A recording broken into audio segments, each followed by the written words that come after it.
Selamat pagi, shalom, damai di hati. Saudara dan saudariku yang kekasih dalam Tuhan Yesus Kristus, patut kita naikkan puji syukur, limpah terima kasih karena kebaikan Tuhan kita bisa tiba di bulan Desember. Renungan pagi tanggal 1 Desember, judulnya Kesucian Kekal. Sebelum mendengarkan firman Tuhan, mari kita berdoa.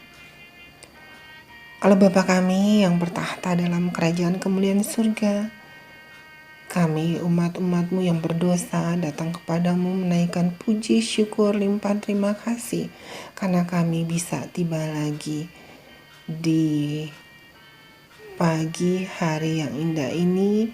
Kami bangun dengan kekuatan tubuh yang baru, kami bisa menghirup udara segar. Ini hanya karena kasih anugerah Tuhan. Kami menaikkan puji syukur limpah terima kasih atas bulan yang baru di bulan Desember ini.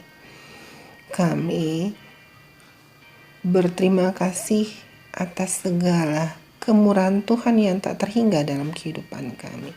Bapa yang baik, kami akan mendengarkan firman Tuhan sebelum memulaikan aktivitas kami. Tolong kami, apa yang akan kami dengar nanti membawa perubahan hidup kami lebih dekat denganmu. Terima kasih Tuhan, tolong dengar doa kami. Dalam nama anak-Mu, Tuhan Yesus Kristus kami berdoa. Amin. Saudaraku, ayat renungan terdapat dalam kitab 1 Yohanes 3 ayat 3. Demikian firman Tuhan. Setiap orang yang menaruh pengharapan itu kepadanya menyucikan diri sama seperti Dia yang adalah suci. Mari kita dengarkan penjelasannya. Pembicaraannya berakhir. Yesus menoleh kepada Petrus dan meminta padanya untuk menebarkan pukatnya ke dalam danau untuk menangkap ikan. Tetapi Petrus telah putus asa. Sepanjang malam ia tidak mendapat apa-apa. Sepanjang malam yang sepi itu, ia telah memikirkan akan nasib Yohanes Pembaptis yang telah menderita di dalam gua tahanannya. Ia telah memikirkan juga akan kemungkinan masa depan Yesus dan pengikut-pengikutnya. Pengalaman sedih yang dialami Yesus di Yudea dan niat jahat rabi-rabi dan imam-imam. Hingga pekerjaan hidupnya sendiri telah mengecewakan hatinya.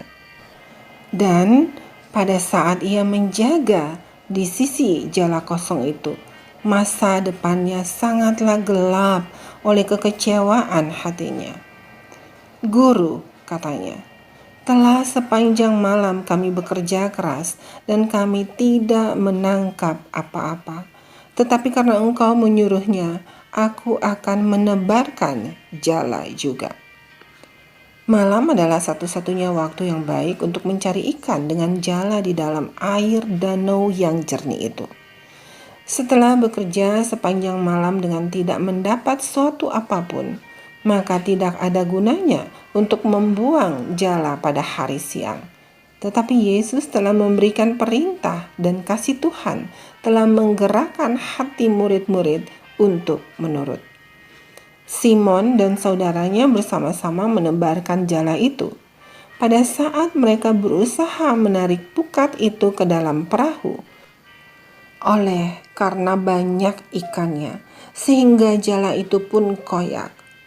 Mereka terpaksa memanggil Yakobus dan Yohanes untuk membantu mereka. Apabila tangkapan mereka itu naik ke dalam perahu, karena berat muatannya, mereka takut akan tenggelam.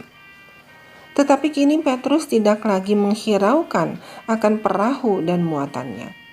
Mujizat ini melebihi segala sesuatu yang pernah disaksikannya.